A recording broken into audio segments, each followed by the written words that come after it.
Even the country's oldest Latino civil rights group came out against it, yet AOC keeps defending it, saying gender is fluid, language is fluid. Yes, and Latino voters are fluid. And then there's abortion, a difficult issue for the Democrats to lose on, but they're trying. For decades, liberals have said if only men could get pregnant, this wouldn't even be an issue. And abortion rights are women's rights. Well, that's wrong now. Or as the kids say, hole up. It's been nearly a year since Bill Maher launched his full-blown crusade against the woke brigade, and spoiler alert, he's not lifting his foot off the gas anytime soon. His latest target is none other than Alexandria Ocasio-Cortez, who's been zigzagging across the country like a woke GPS broadcasting her progressive gospel. But Maher is not having it. As always, smash that subscribe button and let's dive in. Every month I see a new poll reporting how much Latinos despise the woke term Latinx. It's about as popular with them as a reboot of Speedy Gonzales.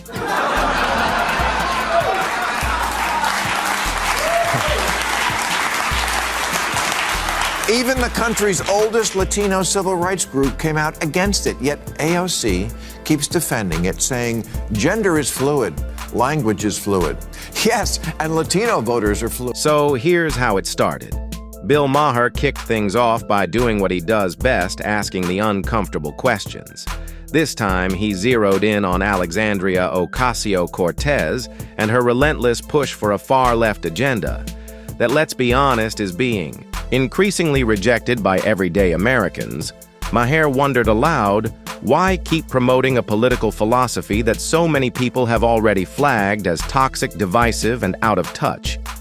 Any reasonable person might take a step back, reevaluate maybe, even pivot, but not AOC. Oh no, she's convinced she has the moral high ground, and she's more than happy to force her Latinx vision on America, whether we like it or not.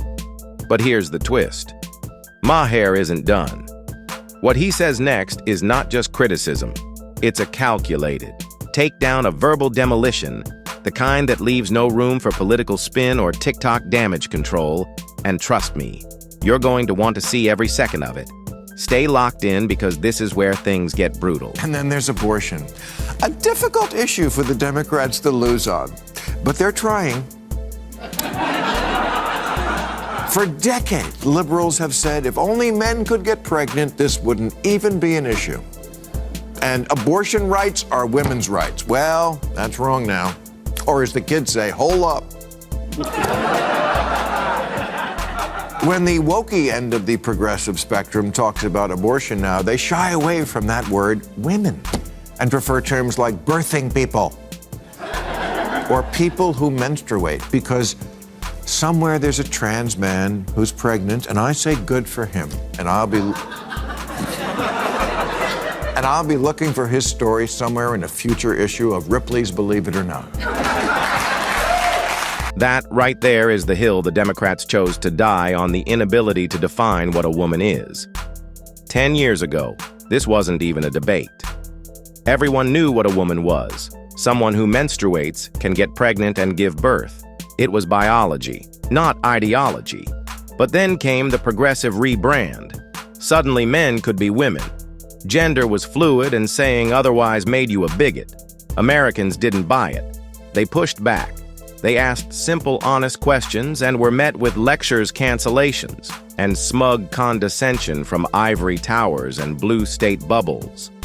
And while the left doubled down on their definitions, the rest of the country quietly walked away.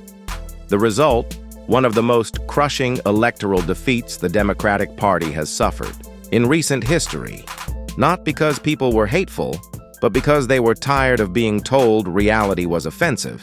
The Democrats didn't just lose votes, they lost trust, and that right there is what happens when you keep pushing people into a corner.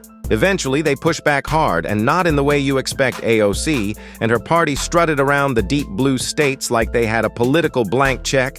Untouchable, unquestionable, unstoppable. They believed they could impose whatever radical policy. They pleased all under the smug assumption that their base would follow them off any ideological cliff. but they miscalculated badly. What they didn't see coming was the quiet rebellion. Voters who once cheered for them flipped faster than a coin in a casino. And where did they turn? Straight to the Republicans? Yes, the very people AOC spent years demonizing. This wasn't a slow shift, it was seismic. Overnight, former allies became skeptics, and what was once considered a safe Democratic stronghold began showing cracks, big ones. Now the question looms, is this just a bump in the road for AOC or the beginning of a political earthquake that could upend everything she's built? Stay tuned, because Maher's next words could just be checkmate. And more of them now than ever are identifying as Republican. So are Asian Americans, whose support for Democrats is down 16 points since the last election.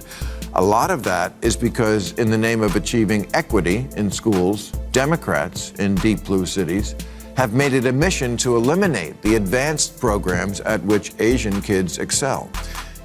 Asian parents said, okay, I wish all kids well, not a racist, but I need someone who acts like my lawyer. Now, if you've been scratching your head wondering why Maher keeps tossing around the phrases "my lawyer" and "their lawyer," don't worry, it's not courtroom drama, it's political theater. What Maher is really getting at is simple, yet brutally. Honest voters expect their elected officials to be their advocates, their defenders. In other words, our lawyer, not the opposition's counsel. But here's where the gavel drops. AOC and her progressive peers seem to have missed that lesson.